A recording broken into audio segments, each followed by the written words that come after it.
Hey everybody, my name's Billy Brown. I'm a nature writer with Grid Magazine and with phillynature.org. And if you're like me, you like to know about the trees that you have growing around you. That might be on your block, that might be when you're out on a hike in the woods. And during the growing season, let's say spring, summer, even into fall, you've got a lot of clues to go on. You almost always have leaves on the trees. You have flowers depending on what time of year it is. You might have seeds or fruit or nuts on the trees that can help you figure out what kind of trees they are. In the winter, when our deciduous trees drop their leaves, we have less to go on. You can't look up and say for sure, oh yeah, I see oak leaves on that tree, it's probably an oak tree. You have to look for other clues and other ways to figure out what kind of tree it is. Luckily, there's a lot we can use to figure out what kind of tree it is that we're looking at, even when they don't have their leaves on them. And to help us get started on how you identify trees during the winter, we've got the person who actually gave me my very first winter tree identification lesson, Lori Hayes. And Lori Hayes is the Director of Urban Forestry with Philadelphia Parks and Recreation. So Lori, why don't you give us a quick introduction to the kind of stuff that you look for and that people can look for when they're trying to figure out what kind of tree it is that they're looking at during the winter.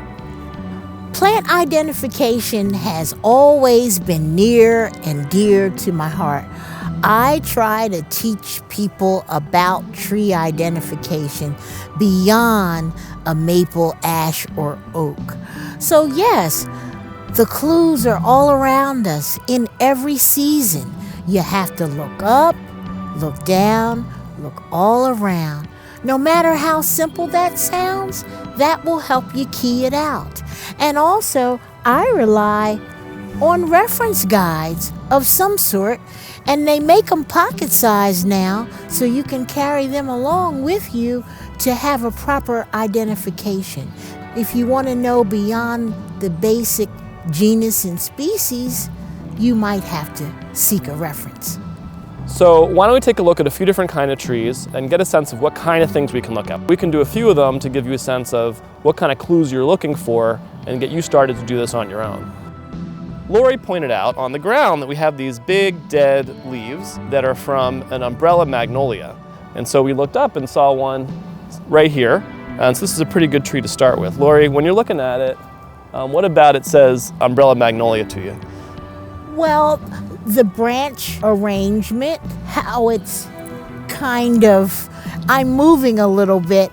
It seems as if it would waver in the wind.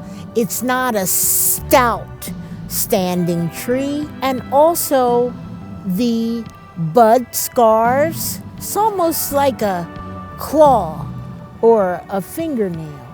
And if you really want to examine, there's a smell to a magnolia. It's a bit aromatic, and there's nothing like it. The leaf litter is also one of the biggest clues for the umbrella magnolia here.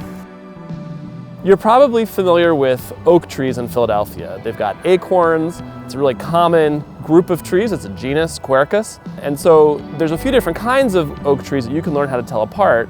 And we're standing next to one of these right now. Lori, what kind of oak tree is this and how might you tell?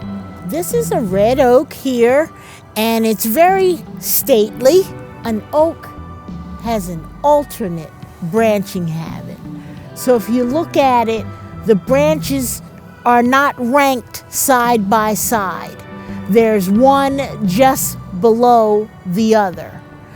And then you have a lot of twigginess up in the canopy. You have some leaves there. It's a typical oak type of pattern, and they have either a C, a sinus, in the leaf, a C or a U. And that's pretty much how you identify the oak species. When we're looking at red oak trees, the rule I learned is that the bark, you have these kind of streaks coming down the bark that can look a little bit like ski runways. And so when you're looking at an oak tree and trying to figure out, wait, what is that, a red oak, a black oak, a white oak? That's one of the tips right there for figuring out that it's a red oak versus one of the other kinds of oaks. Yes, because white oaks looks like bears have clawed the upper branches. Another kind of tree that you see a lot of in Philadelphia are beech trees. Lori, looking at this one, how do you know it's a beech tree? Well, by the smooth, distinctive elephant skin bark. I mean, it looks as if it had a trunk but it is a trunk. Fagus grandiflora, and it's a European beech.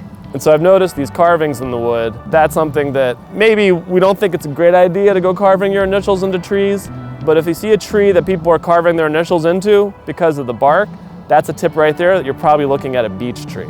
When we were talking about the beech tree, I noticed that we were standing right next to another tree with a distinctive bark or distinctive form to it. And Lori, you used a great common name for this one right here. What are we looking at? Musclewood or ironwood or carpinus. What about it says musclewood to you? The striations in the upper limbs, it's just reminiscent of someone, maybe a bodybuilder with a lot of muscular definition. We're going to look at this one last tree, another one that's common in Philadelphia and it's got some distinctive bark. This is a black cherry right here. Lori, looking at it, why would we know it's a black cherry? Well, because of the bark, we look for lenticels. They're tiny holes that are at the surface along the bark. Even though it's broken into little plates and all, it's very reminiscent of what we've learned about cherry trees. And then when we talk about that habit, it also has alternate branching habits. So yes, this is a cherry. So we hope you've learned a little bit about how to get started in identifying trees in the winter. There's some great guidebooks out there, so pick one of them up, walk around your neighborhood. I like to recommend that people get started at an arboretum because a lot of the trees have labels on them. So that way you can test yourself and then walk to the other side of the tree and see what it actually is. A lot of those arboretums and our nature centers have winter tree identification walks as well, where you can go out with an expert who can sort of lead you through it, and then you can go out and do it on your own. So I'd like to thank Lori for joining us today. Oh, thank you. Thank you. And as always, you can visit phillynature.org to learn more about nature here in Philadelphia.